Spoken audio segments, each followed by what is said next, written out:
RTV6, Indianapolis This Week. Welcome and thank you for joining us. It is Sunday, January 28th. I'm Katie Hines. The FBI is under fire. The president and Congress are both questioning the agency amid high-profile cases. Issues confronting the FBI in our state. A one-on-one interview with Indiana's former top agent up ahead. Lawmakers aren't making much progress with immigration talks on Capitol Hill. No sign of a long-term deal to put DACA protections into place. We speak to Congressman Luke Messer and Senator Joe Donnelly on what they think is best for Indiana. But first, the FBI under siege. The president and Congress are raising questions about its trustworthiness and credibility, whether it's over the Russia investigation or James Comey's handling of the Clinton emails. The criticism is being heard and felt throughout the nation, including in the Indianapolis office. Our Rafael Sanchez sat down with Indiana's top FBI agent before he officially retired to discuss the major issues confronting the men and women on our state's front lines. Well, Jay Abbott, welcome to Indianapolis this week. It's great to have you. Thank you. Thank you for having me. We appreciate it.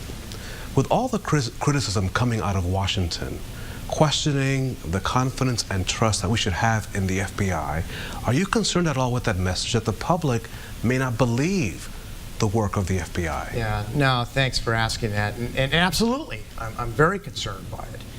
It's in the news every day right now. And I mean, the news has become the drama, and the last thing the FBI wants is to be at the center of that drama. And certainly internally within the ranks across the country, within the FBI, it's a morale hit. But one of the things I try to stress with our employees all the time in this division, and I know my 55 special agent in charge colleagues around the country are doing the same thing, is those relationships that we have within the state of Indiana here. We're building trust every day, and we work together every day with the community, with our law enforcement brethren, with private and public sector entities, the state, local authorities, and that trust is genuine. And I know that it will continue. And the only thing I can say about what's happening at the national level right now is for the American people to be patient and wait and watch. And what they should expect is absolute transparency with the situation and allow some time to happen for the truth to come out. We saw a record homicide rate in 2017 in the city of Indianapolis. What is the role of the FBI in trying to curb this gun violence? These guns are coming not only from within the state, but from intrastate. And then, of course, the opioid crisis is making this even much worse. So what role do you have if I live in Avon or Greenwood or Kokomo to make sure that my community is safe? All right. So, Rafael, thanks for asking that. And I'll admit, this is an area that for me is very frustrating. Since I have arrived here 3.5 years ago, we're at the heights of the best collaboration we have ever experienced with local law enforcement. IMPD is a perfect example. We are working so well together and making such significant impacts with our investigations, and yet the homicide rate has gone up. And so, my opinion in that regard is that it's not just a problem that can be solved by arresting our way out of the problem or through criminal prosecution. It's more of a social type of a problem that we have to have a holistic approach to. And Rick Hite recognized this. Troy Riggs, Brian Roach's predecessor, recognized this. And Brian Roach, I think, recognizes this as well. Now, that doesn't mean we're not going to stop trying to go after the worst of the worst. For example, the recent case against the Grundy crew that we managed to bring to resolution recently. That had a lot of collaboration, but it's going to take much more than just law enforcement to solve this issue of the rising homicides, unfortunately, I think. You are retiring as a special agent in charge. Thank you for your dedication to country and your service to country. Thank you. What do you see, though, then as the lasting challenge, and what do you see as your successes as you move on to the next chapter in your life? Let's start with the challenges. Lasting challenges, the last one in regards to the homicides, I think is a big one. I think right now, particularly given the current things that are going on nationally within the FBI, one of the lasting challenges for the FBI that's going to continue is trying to make sure that we maintain the trust with the American public that we serve. Again, without their trust, we can't be effective. And they need to be assured that they can count on us to be that unbiased entity that can do these investigations without being influenced.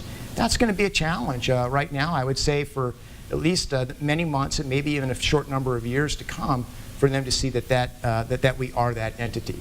Successes, I'll stay focused on Indiana. Some of the successes I'm very proud of are the child exploitation case with Jared Vogel, for example. I think that's a fantastic one.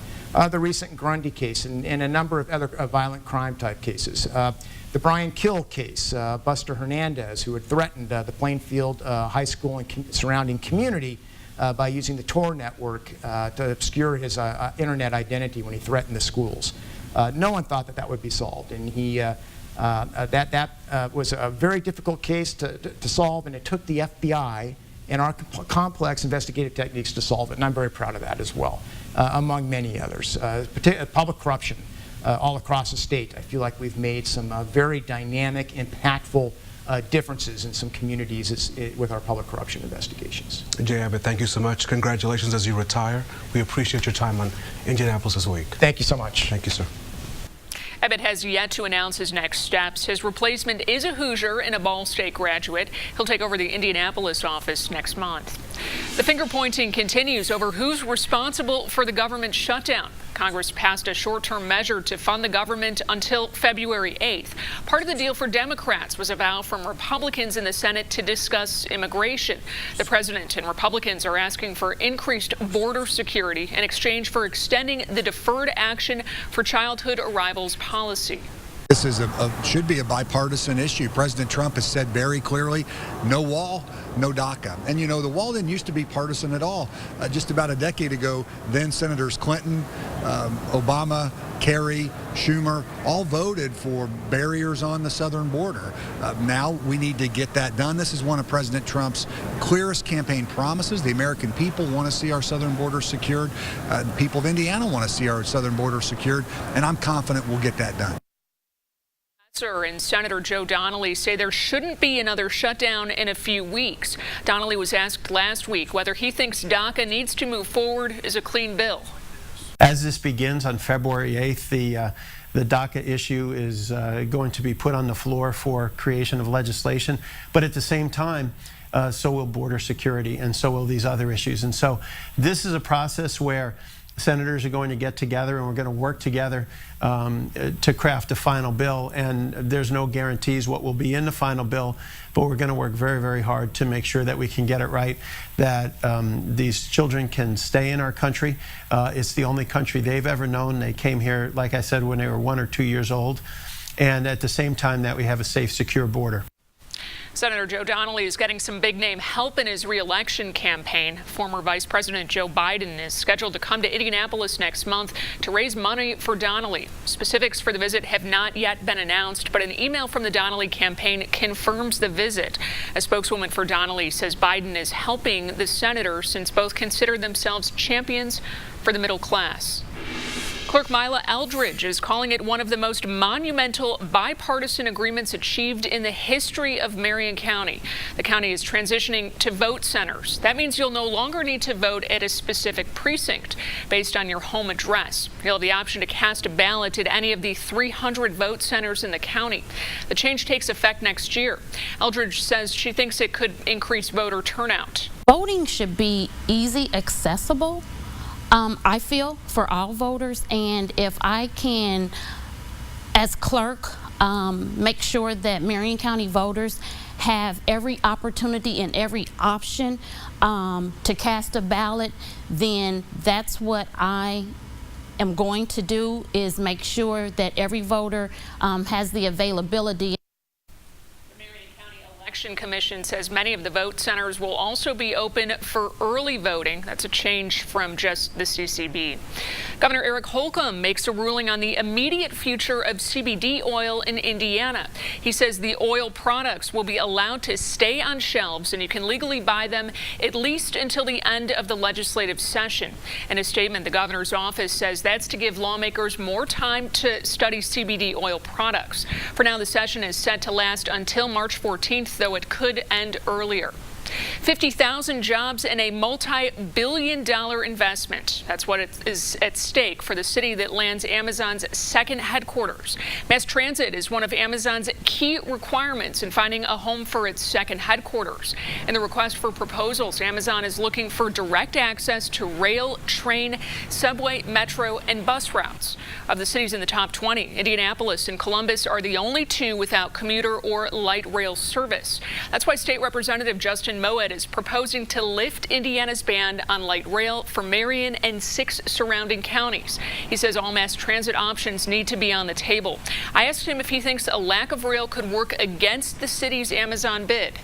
I think that there are a lot of things we can continue to do as we move forward through this process to make sure that we stay relevant and appealing to companies, not just Amazon, but a lot of other companies that are looking at coming to Indianapolis. And I think that it's always good to be continuing to move forward and grow. A big company already here in Indianapolis is trying to help sway Amazon's CEO. Salesforce posted this tweet writing, "Dear Amazon, 3 reasons why moving to Indy is a no-brainer. 1, housing is affordable. 2, pointing to sports, you see the emojis there for football, basketball, and auto racing. And 3, we're there." FedEx is expanding in Indianapolis. The company says it will invest $1.5 billion at its Indy hub over the next 7 years. FedEx also says it will move up wage increases and bonuses to its employees by up to 6 months following the tax reform legislation recently approved by Congress. The company also says it will make a $1.5 billion contribution to the company's pension plan. Up ahead, our political insiders are here talking about what role Amazon is playing in shaping policy at the State House. Will dedicated voting centers in Marion County lead to a higher turnout? And the overall impact the recently settled government shutdown will have. Stay with us. On RTV6. Welcome back. Our political insiders are here. Republican State Senator Jim Merritt, Democrat Jamar Cobb-Denard, and Mary Beth Schneider, formerly of the Indy Star. Thanks for being here. Sure. Amazon, a lot of talk about Indy being in the top 20. What role is Indianapolis's bid playing in shaping policy at the State House? We heard about the ban on light rail. We also heard it come up during the hate crimes legislation. I think it's going to happen until March 14th, where we're going to look through a lens, an Amazon lens, and what does this do or not do for the bid? And I hope that's not how we craft public policy. In fact, I expect we will not do that. But everybody at the State House is excited about it. We want to be helpful, and you never know. It could be us. You know, I do hope that this affects how we craft public policy. I remember Mayor Hudnett talking about, if you build it, they will come. And they did the same thing with the RCA Dome a generation ago. And I think that if we plan forward with our legislation, we can really attract some great talent and some great businesses to our state. I hope we do get it, but whether we do or not, I think it will drive some of the debate, because if we don't get it, I think people will be looking back, what were the drawbacks for Indianapolis? And apparently public transportation may be one of them. And so it might spur the city and the state to start thinking of the things that large companies, especially tech companies, want to see. And hopefully we'll get that anyway, but if we don't, I do think it will cause still some changes going forward. What is the significance of the transition to vote centers here in Marion County? Woohoo! No, I think this day and age, I think it's great that you don't, you're going to pick up your kids from daycare. There's a voting place right there. You can go there. You don't have to get home, get everybody in, then go try to get to your polling place by 6 o'clock. So short of extending the hours, which I think we ought to do too, this is a good step. Melissa Thompson said this very well: security, innovation, and access. I've been a precinct committeeman for years, and I remember seeing angry voters storming out of their polls because they were at the wrong location. And we should encourage voting in this day and age and not discourage it. The one thing I'm a little concerned about is how this impacts the party infrastructure. Filling vacant seats, not congressional, but the conventions that happen over the course of the years, and how this is going to filter down to the people that really support the candidates that are on the ballot. Well, it's going to be convenience. As chair of the party, I'm so pleased about it, and I'm also pleased that it's a bipartisan project, and we all agree that voting needs to be convenient, it needs to be simple, and we need to use the technology that is at hand. And I'm very happy about it, and 300 locations, and if you work downtown, you can vote downtown, and or out in the suburbs. So it's I look for many more people to vote in the primary in 2019, and I think that's a very good thing. Well, let's talk a little bit about the deal to end the government shutdown. We saw a lot of action in the last week or so. Was it a good deal? Are we back in the same place come February 8th? Personally, I think we're probably back in the same place, and this isn't good, I don't think, for the country. Shutdowns are definitely not good for the country. It hurts economically even when they're short. Plus, this is no way, frankly, to run a government. 3-week funding, you know, I think they need to get their act together and have a real budget process. There has been no budget resolution passed for, is it 3 years now? Long time. This is again, and it's a bipartisan problem. They need to fix it. What this did was put Dreamers back on top of mindshare and back on top of the conversation in Congress. So I hope that Democrats can stay strong and iron out a firm deal for the hundreds of thousands of immigrants and soon to be citizens of the United States to make sure that they're here and they can participate in our economy. But again, it puts it back on the top of the conversation, and it's something that the Trump administration squashed last year. It's really no way to run a railroad or a country, and I'm looking forward to getting this finished when the appointed time. But it's disappointing, and Mary Beth's right. It hurts the country, and everybody needs to get together and decide on something. And I'm confident they will this time. The world is watching.